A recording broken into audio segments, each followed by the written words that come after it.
Hello, everyone, and welcome to Uncivil Law. Today we have the case of United States of America versus Norman Varner, also known potentially as Katherine Nicole Jett.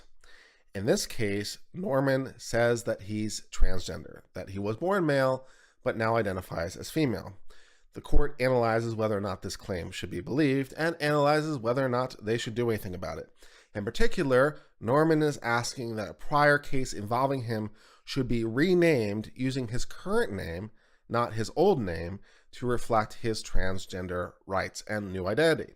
So we're going to read the case of Norman Varner versus Katherine Nicole Jett, and we're going to read about how this person wants their case renamed, and we're going to also analyze whether or not they're really transgender or whether or not this might all be some sort of a ruse. Not that a person could ever falsely claim to be transgender, right?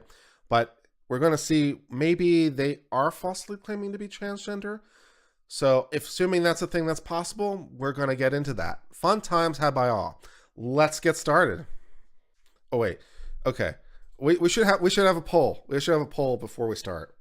And maybe this should be in the video too. So I'll put this in and we'll decide whether or not to take it on the edit, right? Now, before I actually start and read the opinion, I want you to actually put in the comment below, no spoilers, okay? Just put a comment below as to whether or not you think a person can be falsely claiming to be transgender. You know, this will be fun. Let's see if your opinion changes based on the facts of this case. This will be good. So, what makes a person transgender or not? Is it what they say it is, or can we look at it objectively? Is it subjective, objective? These are part of the many questions we get to analyze. Let's get started. Norman Varner, a federal prisoner, appeals the denial of his motion to change the name of his judgment on confinement to Katherine Nicole Jett. The district court denied the motion as meritless. We conclude the district court lacked jurisdiction to entertain the motion and so vacate the court's judgment. In conjunction with the appeal, Varner also moves that he be addressed with female pronouns. We will deny that motion. So we're going to refer to him based on his male name, also what some people would consider his dead name, and we're going to refer to him based on his gender at birth pronouns, not his chosen pronouns. All kinds of exciting. Let's read on. In 2012, Varner pled guilty to one count of attempted receipt of CP and was sentenced to 180 months in prison, followed by 15 years of supervised release. The federal sentence was influenced by his previous convictions at the state level for possession of CP and failure to register as an offender. In 2018, Varner wrote a letter to the district court requesting that the name on the judgment of committal, Norman Keith Varner, be changed to reflect his new legal name of Katherine Nicole Jett. Varner later explained that he came out as a transgender woman in 2015, began hormone replacement therapy shortly thereafter, and planned to have gender reassignment surgery in the near future in order to finally become fully female. Attached to the letter was a certified copy of a 2018 order from a Kentucky state court changing the name. So this person had been previously convicted of possession of certain content of a advanced adult nature of children on multiple occasions in both state and federal court, and changed his name to a female name and is claiming to be female. Now, one would wonder whether or not that might have anything to do with where he would prefer to serve his time. Perhaps serving time in a male prison with this kind of conviction is not so great, and he thinks perhaps it would be better in a female prison. Now, of course, I'm just speculating that might be part of the motive. It couldn't possibly be that he's making all this up as part of some scheme rather than because of its genuine identity, right? Or maybe you say it is genuine identity and that women can actually engage in this kind of stuff too. Your call, I suppose. The government opposed the request, arguing principally that Varner alleged no defect in the original judgment and a new preferred name was not a basis for amending the judgment. Smucker says he's stupid. The women would eat him alive probably quicker than men would. Well, that he's stupid or miscalculating is in no way dispositive. You know, that he's making the wrong bet, you know, is a whole other set of problems. But he might be betting that he's better off. Whether or not he actually is, who knows? The district court construed the letter as a motion to correct his judgment of committal and denied it on the merits. The court reasoned that a new preferred name is not a legally viable basis to amend a previously entered judgment, and moreover that inmates have no constitutional right to have prison records reflect a new name. Katako, I don't know whether prisons primarily call you by name or number. I honest to God don't know. I think they do it for both, and I think last name is pretty common, but I couldn't speak authoritatively to it one way or another. I've not spent time in prison, and I'm not a criminal lawyer, so I don't know. But yeah. While the district court's reasons are well taken, we conclude that Varner's request to change the name on judgment of confinement was an unauthorized motion, which the district court was without jurisdiction to entertain. Varner's letter request does not fall into any recognized category of post-conviction motion. Although a district court has authority to correct a sentence under the federal rules and to correct clerical mistakes in judgment, the request does not fall into either rule. A name change obtained 6 years after entry of a judgment is not a clerical error within the meaning of the rules. With the name change issue temporarily disposed of, the Court of Appeals now has to consider this inmate's request to be referred to by his chosen pronouns. Or is it her chosen pronouns? It's so confusing when talking about these kind of things. The chosen pronouns. So now we have to get into the pronoun fight. Very exciting. We next consider Varner's motion for the use of female pronouns when addressing him. We understand Varner's motion as seeking, at a minimum, to require the district court and the government to refer to Varner with female instead of male pronouns. Varner cites no legal authority supporting this request.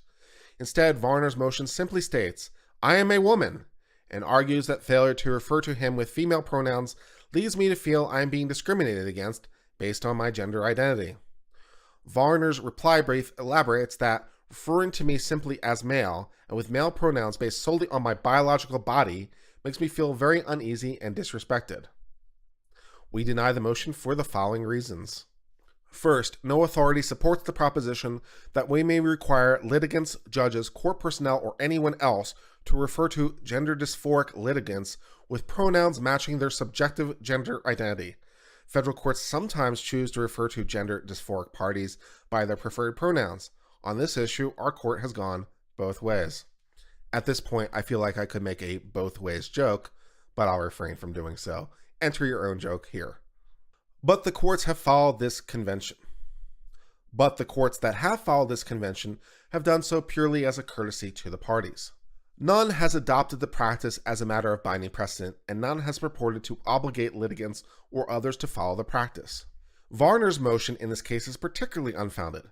While conceding that he biologically is male, Varner argues female pronouns are nonetheless required to prevent discrimination based on his female gender identity.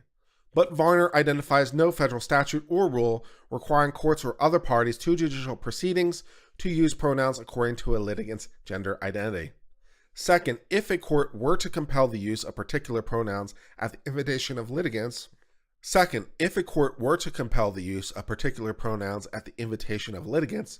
it could raise delicate questions about judicial impartiality. Federal judges should always seek to promote confidence that they will dispense an even-handed justice. Increasingly, federal courts today are asked to decide cases that turn on hotly debated issues of sex and gender identity.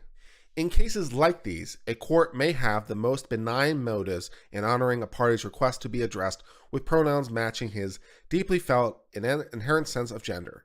Yet in doing so, the court may unintentionally convey its tacit approval of litigants' underlying legal posture. Even this appearance of bias, whether real or not, should be avoided. Third, ordering use of a litigant's preferred pronouns may well turn out to be more complex than it might first appear. It oversimplifies matters to say gender dysphoric people merely prefer pronouns opposite from their birth sex, her instead of his, or his instead of her. In reality, a dysphoric person's experienced gender may include alternative gender identities beyond binary stereotypes. And now the court is going to get into the wonderful field of the smorgasbord of gender identities and pronouns. Very exciting. Given that one university has created this widely circulated pronoun guide for gender dysphoric persons, I am now going to read all these gender pronouns. I'm giving it my best shot, really. But this is just to emphasize the scope of the problem. So what do we got here? We got 1, 2, 3, 4, 5, 6, 7, 8, 9 gender identities. Okay. And one of them even has alternatives. So that's 10, I guess. Fair, fairs for self. Errors herself. Herself. He, him, his, himself. Pers, herself. She, hers, herself. They, them, theirs, themselves. Viz, verself. Zem, zers, themself. And hers, herself. This is brought to you courtesy of Pronouns, a how-to guide, LGBTQ plus resource center, University of Wisconsin, Milwaukee. This is very complicated and just the start of it, right? Because if it's these 7 or 10 or how many did we do? I don't even know. But it's like, this is not an exclusive list, right? He, she is much easier than like trying to figure all this stuff out. And we do all this, then we're just inviting like all kinds of problems, right? So the court is like pointing out that's like, yeah, this is not going to end well. So, okay, noted. If a court orders one litigant referred to as her instead of him, then the court could hardly refuse when the next litigant moves to be referred to themself instead of himself. Deploying such neologisms could hinder communication among parties and the court, and presumably the court's order, if disobeyed, would be enforceable through contempt power. I loathe the day when I'm in court and a court orders me to refer to someone other than the pronoun I think should be used. This probably is not going to come up for me ever, but if it ever occurs, it's going to be a very difficult day for Blackleaf. So let's just avoid it completely. Not for the least of reasons that gender and sex has really zero relevance in my field of law at all. So I really don't care at all. It makes no difference. So everyone is equal. Why a problem for Blackleaf? Well, for no other reason than I don't want my speech to be compelled. You know, I don't want my speech to be compelled. You know, you may want to be referred to a certain way, but when local governments have sought to enforce pronoun usage, they have had to make refined distinctions based on matters such as the type of allowable pronouns and the intent of the misgendering offenders. Yeah, this is one of wonderful problems. When localities have tried this, they've run into these exact problems, right? What labels are legitimate? And when is it a problem for a person to use the wrong label and when is it not? These are the questions localities have dealt with, and federal courts would prefer not to deal with at all. Courts would have to do the same. We decline to enlist the federal judiciary in this quixotic undertaking. Yeah, this may be one of the more quixotic and realistic things that you could do. It's like, this is just so floaty and so whatever. It's like, it can't be administered. So I'm pretty sympathetic to the court on that one. Yeah, the fact that other languages have gender, it's like, what are the social justice activists doing in the gendered languages? I know they've tried the whole Latinx thing, but are they trying to like neutralize the gender of the entire like Spanish and French languages? Is this a thing?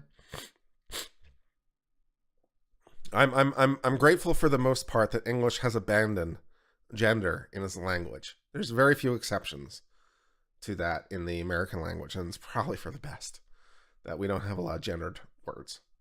And the ones that we do have are pretty obscure at this point. So most of the time it's not a problem. We vacate the district court's judgment.